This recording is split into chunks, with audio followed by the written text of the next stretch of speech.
भक्ति की वाणी 709 दिल में नया रंग, आंखों में नई ज्योति, जीवन के नए कार्य किसके बल पर? बलदेव, यह तेरा ही बल है। दिल में नया रंग, आंखों में नई ज्योति, जीवन के नए कार्य किसके बल पर? बलदेव, यह तेरा ही बल है। क्या कह रहे हैं गुरुदेव इस वाणी में? सबसे पहले ये वाणी कंप्लीटली गुरुदेव अपने बाबा जी के लिए कह रहे हैं। क्या? कि दिल में नया रंग, दिल ऑलरेडी रंगीन है। जब वो शिशु जन्मता है तब से ही दिल तो रंगा हुआ है। हम ये भी कह सकते हैं कि उस वक्त ये दिल जो हमारे इस तन के भीतर है, ये दिल ईश्वर के प्रेम में, ईश्वर की यादों से रंगा हुआ है। फिर धीरे धीरे वो बदलने लग जाता है, वो रंग फीका पड़ने लग जाता है और अनेक तरह तरह के रंग इस दिल पर छाने लग जाते हैं। विकारों की, ईर्ष्या, द्वेष, घृणा, अशांति, बेचैनी, बहुत अलग अलग रंग इस दिल पर छाने लग जाते हैं। लेकिन अब फिर वही अवस्था। कैसे? गुरुदेव कह रहे हैं, बलदेव, यह तेरा बल है। कि जब वो भक्त अपने इष्ट से जुड़ा, अपने प्रभु से जुड़ा, जो उसके लिए सबसे प्रिय है इस पूरे संसार में, जब वो उससे जुड़ा तब क्या पाया?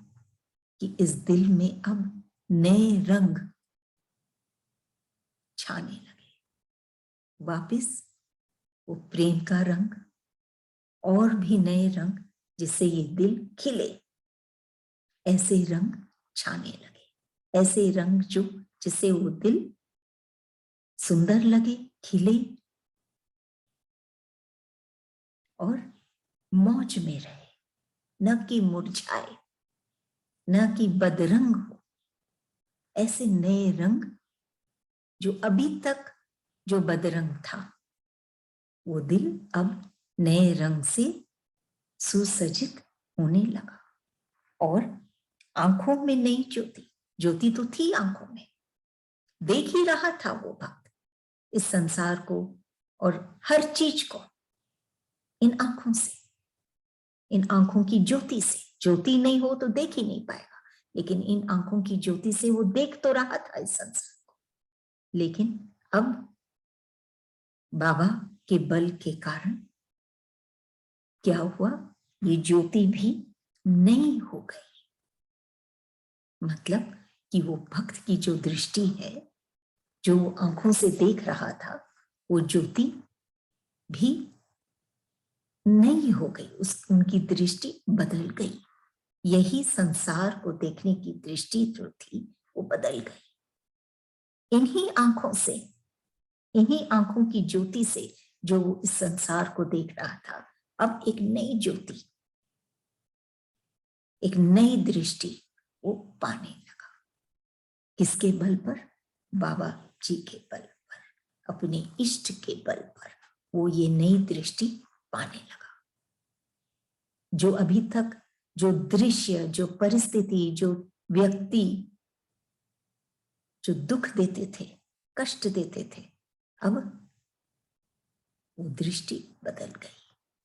नई ज्योति आ गई उन्हीं आंखों में, क्योंकि बाबा जी के बल के कारण जो उसके भीतर है, कहीं ना कहीं वो उनका जो इष्ट है वो भीतर की आंखों को खोल दिए, तो वो ज्योति ही बदल गई, उनकी दृष्टि ही बदल गई। अब कोई कष्ट नहीं,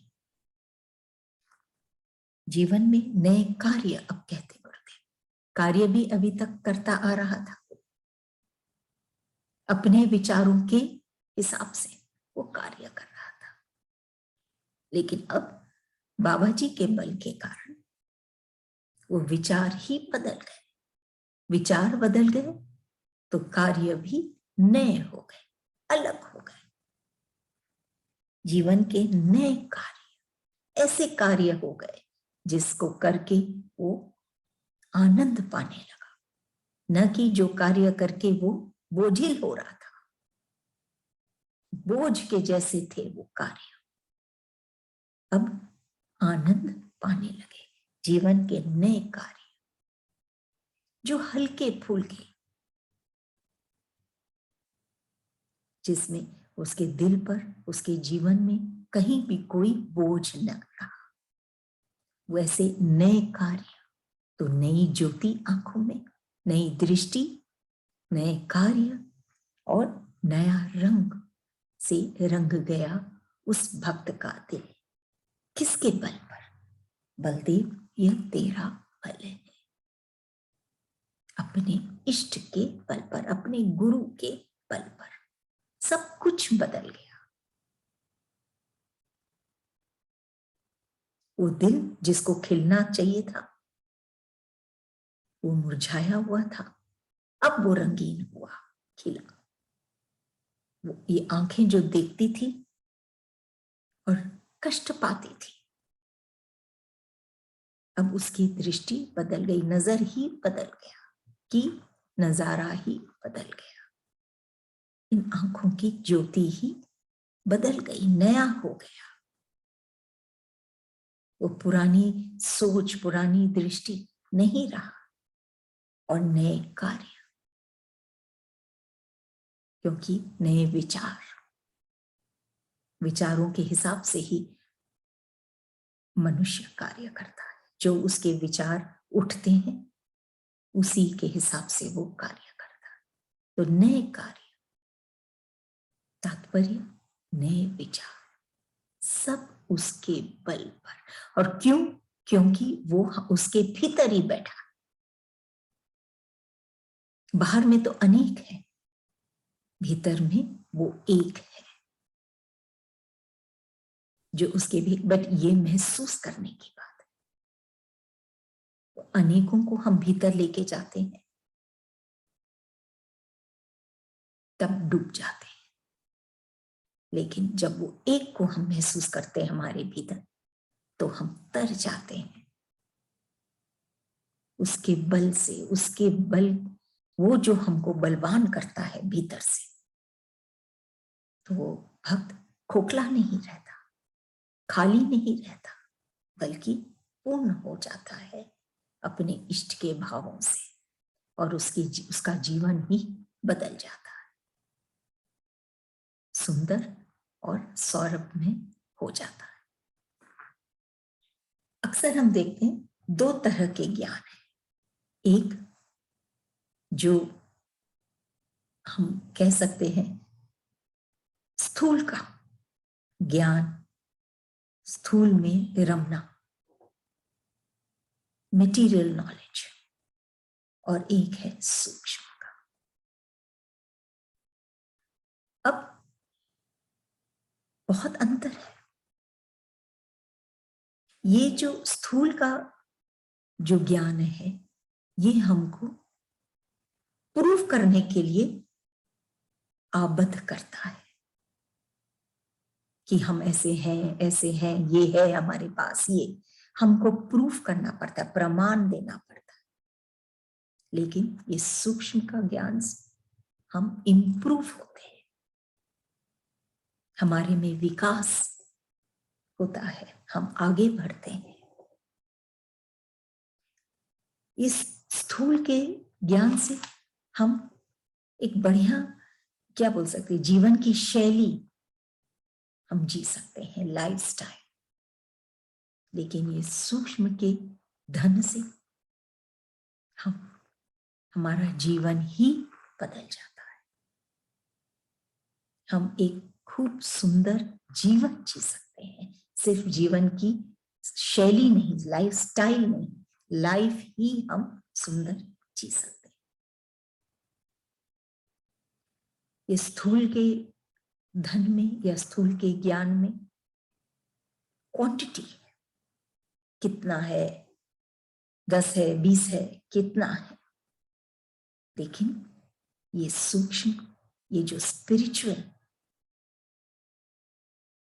नॉलेज है, ज्ञान है, या इस धन को जिसने पाया है, वहां पे क्वांटिटी नहीं, क्वालिटी की बात है कि कितना वो और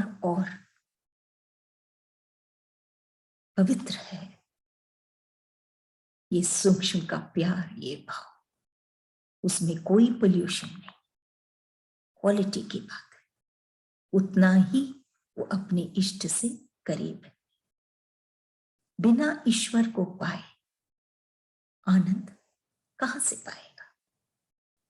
ये स्थूल के ज्ञान से, स्थूल के धन से? ये तो टेम्पररी है। वो तो सिर्फ जानकारी है ये स्थूल का, कि अब और कैसे हम करें, और हम आगे कैसे जाने के लिए हमको क्या चाहिए, और क्या खरीदें, और क्या कर हमारे पास हो। लेकिन जो ये सूक्ष्म का ज्ञान है, ये परिवर्तित ही कर देता है हमारी सोच को, हमको ट्रांसफॉर्म कर देता है। बहुत अंतर है।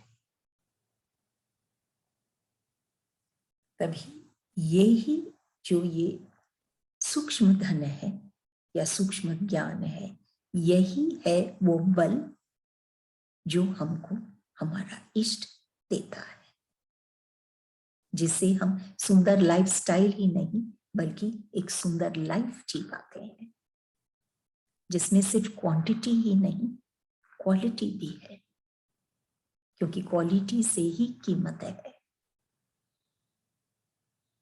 जिसमें हमको कोई प्रमाण देना नहीं पड़ता, दिखाना नहीं पड़ता, बल्कि हम अपने आप ही, ये ज्ञान, सूक्ष्म ज्ञान अपने आप ही दर्शाता है कि क्या है उस भक्त के भीतर, ट्रांसफॉर्म कर देता है।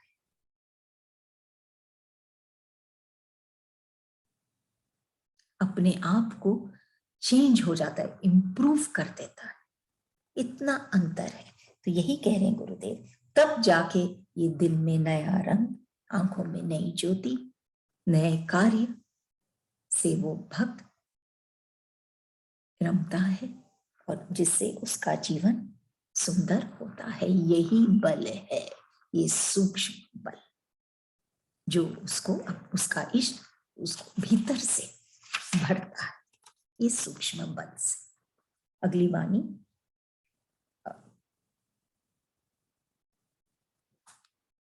710। आज तैने दिल की कली खिलाई, सर्वत्र तेरा ही दर्शन है। क्या कह रहे हैं गुरुदेव कि कभी कभी प्रभु की कृपा से जब हम कोई सद्गुरु से जुड़ते हैं, उनका सानिध्य पाते हैं, उनका आश्रय पाते हैं, तो हम क्या देखते हैं, क्या पाते हैं कि दिल की कली खिल जाती है। सारा खेल ही इसी का ही है, ये सारा जीवन ही इसीलिए मिला है कि इस दिल की कली को खिला पाए। जन्म से मरण तक हमारी यही कोशिश रहती है कि इस दिल की कली को हम खिला पाए। तात्पर्य, हम मौज में रहें, आनंद में रहें, सुखमय जीवन जिए, शांत होके रहें और वो सब पाए जो जिससे हम बने हैं, वही हमारा स्वरूप है। तो लेकिन ऐसा कब होता है? जब आज तैने दिल की कली खिलाई, जब वो भक्त अपने इष्ट से मिलता है, तब उसकी दिल की कली खिल जाती है। वो उसका दिल गदगद हो जाता है, भर जाता है अपने इष्ट के प्यार से हो जाता है। तभी उसके दिल की कली खिलती है। दिल की कली खिलाई, सर्वत्र तेरा ही दर्शन है। जैसे वो दिल की कली खिली, जैसे ही वो आनंद पाया भीतर में, वो सुकून पाया, वैसे ही क्या देखता है? सर्वत्र तेरा ही दर्शन है, कि चारों तरफ ईश्वर का ही दर्शन है, ईश्वर ही है हर चीज में। उसकी दिल की कली अभी तक इसलिए नहीं खिली थी क्योंकि वो सर्वत्र ईश्वर को नहीं देख पा रहा था। वो बेचैनी देख रहा था, वो हताश निराश था, वो दुख में ओतप्रोत था, दुख से ईश्वर को नहीं देख पा रहा था। इसीलिए दिल की कली मुरझा रही थी। वो थक गया था। अब उसने अपने इष्ट को पाया, आज तैने दिल की कली खिलाई। कुछ ऐसा भर देते हैं क्या जो वो दिल चाहता है, और वो है प्रेम भाव। उससे वो सदगुरु उस भक्त के दिल को भर देता है। भरते ही वो पाता है कि उसकी कली दिल भी खिल गई, उसका जीवन भी सुंदर हो गया, क्योंकि उसकी सोच ही बदल गई और चारों तरफ अब उसी का दर्शन है, उसके प्रभु का ही। हर परिस्थिति में, प्रतिकूल हो चाहे अनुकूल हो, हर भाव में, चाहे लाभ हो चाहे हानि हो, चाहे सुख हो चाहे दुख हो, हर वक्त हर चीज में, हर कण में उसको सिर्फ ईश्वर ही दिखते हैं।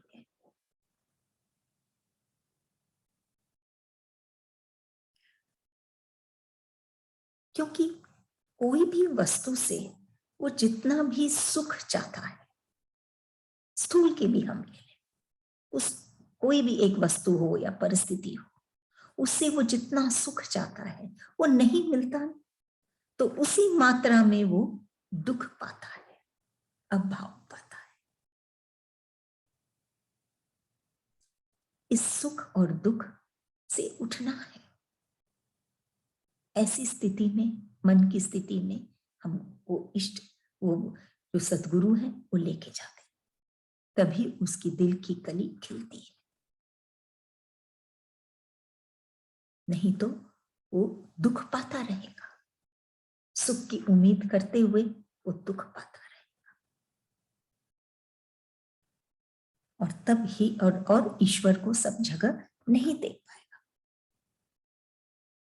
जहां पर प्रभु शयन करते हैं, जैसे कहा गया है, वहां पर कोलाहल नहीं होनी चाहिए। और कहाँ शयन करते हैं? हमारे हृदय। बहुतों ने महसूस किया है, अनुभव किया है, तब ये जिक्र है। हम उसको खाली नकार नहीं सकते, हम भी अनुभव करें कि वो हमारे हृदय में विराजमान है, शयन कर रहे हैं।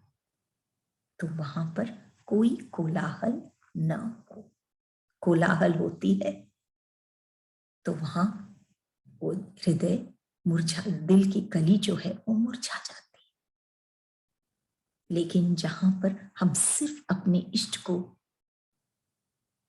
रखते हैं इस हृदय में, तो वो दिल की कली खिलती है। और सर्वत्र, खाली दिल में ही नहीं, चारों तरफ, बाहर में भी, इस संसार में भी हम उसी को देख पाते हैं। क्योंकि कुछ भी पाने के लिए हमको कंप्लीटली पाना पड़ता है, पूर्णता से। इन्हीं की भीतर में है लेकिन बाहर में नहीं। चारों तरफ हमको उस इष्ट को पाना है, तब हम वो आनंद और मौज पाएंगे, नहीं तो कहीं ना कहीं अधूरापन रहेगा।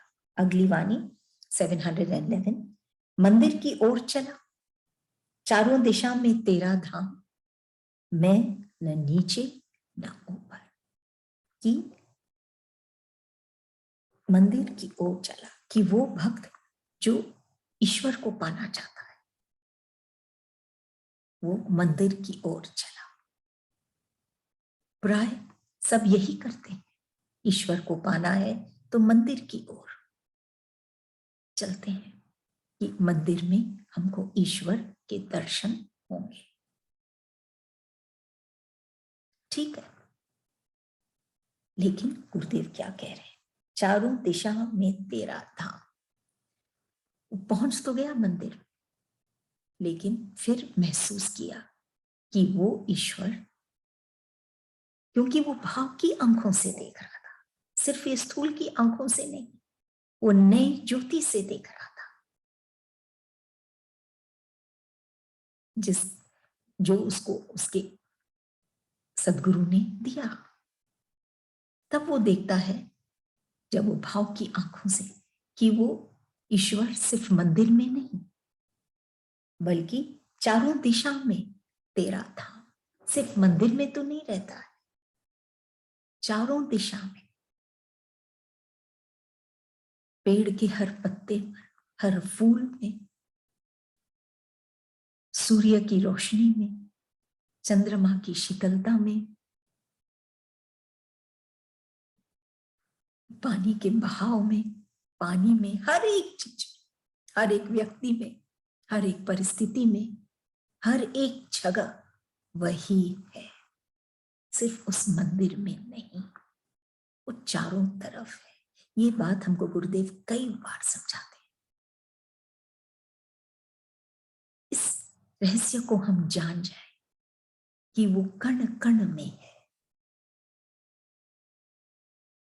तो हमारी दृष्टि ही बदल जाए जीवन को देखने की और जीने की। नहीं तो ये जीवन मिला है और ऐसे ही निरर्थक चला जाएगा, खत्म हो जाएगा। उसके पहले ही हम अपनी आंखें खोलें, भाव की आंखों को खोलें। मंदिर की ओर चला, चारों दिशा में तेरा धाम, मैं न नीचे न ऊपर।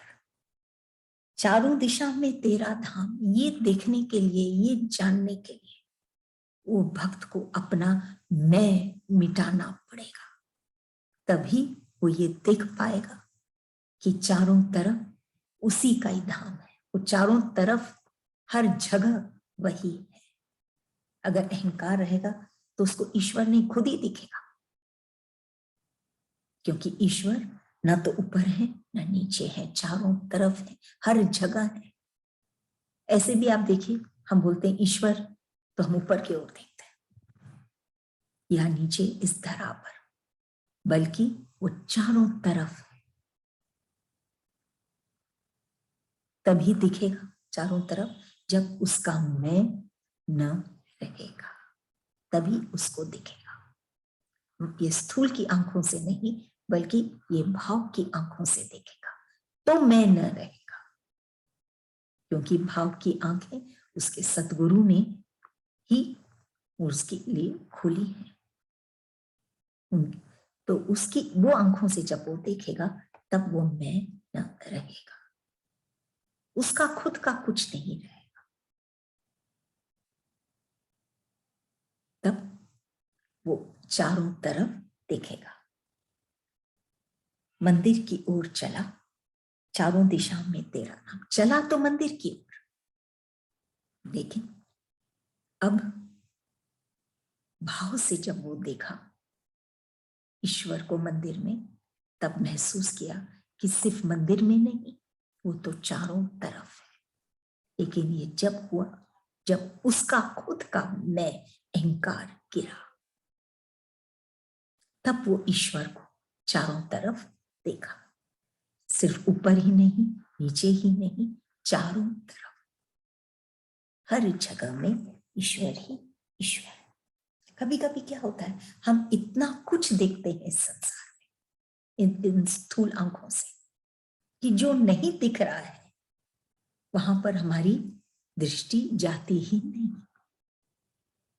जैसे हम मंदिर भी जाते हैं तो बस वही सब देखते रहते हैं जो दिखता है, क्या श्रृंगार है, क्या नहीं है, और जो नहीं है सामने, वो हम वहां तक तो हमारी सोच, हमारी नजर, हमारी आंखें जाती ही नहीं, क्योंकि वो स्थूल की आंखों से नहीं दिखेगा, वो भाव की आंखों से दिखेगा, इसलिए हमारी नजर वहां तक जाती ही नहीं। लेकिन जब सदगुरु का साथ हो जाता है, जिसके जीवन में सिर्फ उसका इष्ट है, जिसके जीवन में नए हर चीज नया है, बदला हुआ है, ईश्वर की ओर है, तब हम उस ईश्वर को चारों तरफ देख पाते हैं। अगली वाणी 712। प्रभु, आनंद का दान किसे मिला? जो आनंद के लिए आया और आनंद में ही समाया। वो भक्त पूछता है कि किसको मिलता है ये आनंद का दान? नंबर 1, आनंद दान कौन कर सकता है? हम धन का दान करते हैं, रुपए, पैसे, वस्त्र और अन्य चीज, वस्तुएं, ये सब का हम दान कर सकते हैं। आनंद का दान, जिसके पास आनंद है वही उसका दान कर सकता है, और वो है प्रभु और कोई नहीं, सिर्फ उनके पास है। तभी वो प्रभु से ही पूछ रहा है, प्रभु आनंद का दान किसे मिला? आप ये आनंद का दान किसे दे रहे हैं? वो चाहता है आनंद। शायद हर एक प्राणी आनंद ही चाहता है। अगर हम अपनी ओर देखें तो शायद हम भी यही चाहते हैं, आनंद। तो चाहते हैं सब आनंद, तभी वो पूछ रहा है प्रभु से कि आनंद का दान किसको मिलता है, क्योंकि सब चाहते हैं लेकिन किसको मिलता है? तब क्या कहते हैं ईश्वर? जो आनंद के लिए आया और आनंद में ही समाया। थोड़ा सा अंतर है। सब लोग चाहते हैं लेकिन उनकी चाह में वो तीव्रता नहीं, वो बात नहीं। वो अभी भी चाह रहे आनंद और फंस रहे हैं विकारों में, राग, द्वेष, घृणा, लोभ, इसमें अहंकार। तो फिर कैसे पाएंगे आनंद? ये वाणी ऐसी है कि हम बैठे सोचें, मनन करें कि हम कहाँ हैं। अगर हम चाहते हैं आनंद और हमें नहीं मिल रहा है तो क्यों? क्योंकि जो आनंद के लिए आया, जो सिर्फ आनंद चाहता है, आनंद के लिए ही आया है इस धाम पर, सिर्फ आनंद चाहता है और आनंद में ही समाया। उसको आनंद के अलावा वो कोई ऐसी परिस्थिति में फंसना नहीं चाहता जहां उसको आनंद नहीं मिलेगा। वो उससे दूर होना चाहता है। अन्य लोग आनंद चाहते हैं और फिर भी फंसे जाते हैं ऐसी परिस्थितियों में जो उनको बेचैन करती रहती है।